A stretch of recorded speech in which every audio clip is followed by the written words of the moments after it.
Good morning, praise the lord. ઈશ્વરનો આભાર માનતા આવો આજનું વચન જોઈએ. મારા લોક મારું સાંભળે અને ઇઝરાયલ મારા માર્ગોમાં ચાલે તો કેવું સારું. ગીતશાસ્ત્ર 81મું ગીત અને તેની 13મી કલમ. આજનો વિચાર. ખ્રિસ્તમાં અતિ પ્રિયવાલા મિત્રો, પ્રભુ ઈસુ ખ્રિસ્તના જીવંત નામમાં આપ સર્વને સવારની પ્રેમભરી સલામ. આપણે હંમેશા એ જ અપેક્ષા રાખીએ છીએ અને આપણું વલણ પણ એ જ હોય છે કે પ્રભુ પરમેશ્વર અમારું સાંભળે. અને આપણા આશ્ચર્ય વચ્ચે પ્રભુ સાંભળે પણ છે. તદુપરાંત યથાયોગ્ય રીતે અને યોગ્ય સમયે પ્રત્યુત્તર પણ આપે જ છે. એમાં કોઈ બેમત નથી.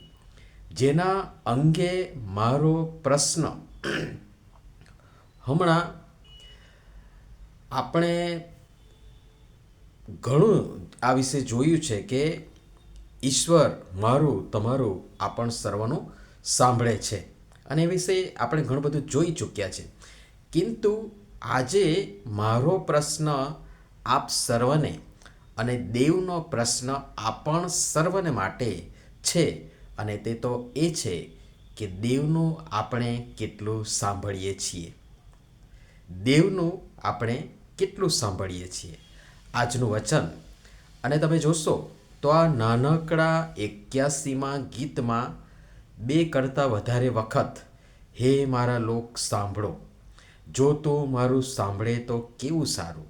પણ મારા લોકોએ મારી વાણી સાંભળી નહીં. મારા લોક મારું સાંભળે અને ઇઝરાયલ મારા માર્ગોમાં ચાલે તો કેવું સારું.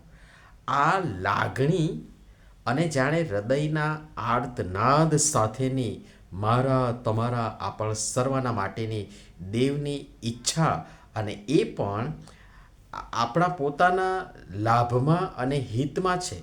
તેમ છતાં આપણે આપણા હૃદયના હઠાગ્રહ પ્રમાણે ચાલ્યા અને પોતપોતાના મનસૂબાઓ પ્રમાણે વર્ત્યા અને પરિણામ આપણી સામે છે.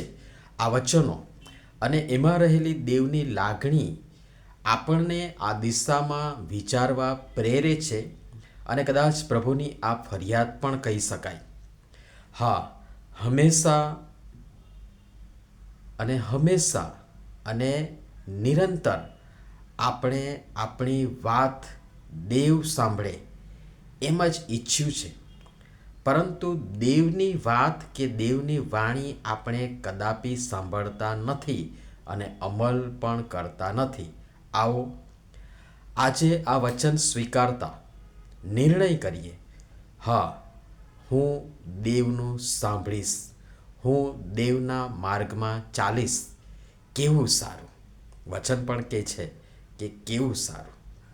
આવો ને એ અજાયબ અદ્ભુત અનુભવ આજે જ આપણે કરીએ ને પ્રભુ સમજવા આપણ સર્વને સહાય થતા મદદ કરો.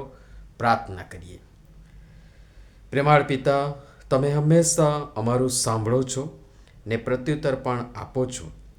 અમે નતમસ્તકે આપના આભારી છીએ. કિંતુ હવે પછી અમે પણ તમારું સાંભળીએ અને તમારી પાછળ તમારા માર્ગોમાં ચાલીએ. માટે કૃપા કરીને અમારી સર્વની તમે સહાય તથા મદદ કરો. પ્રભુ ઈસુના નામમાં આમેન.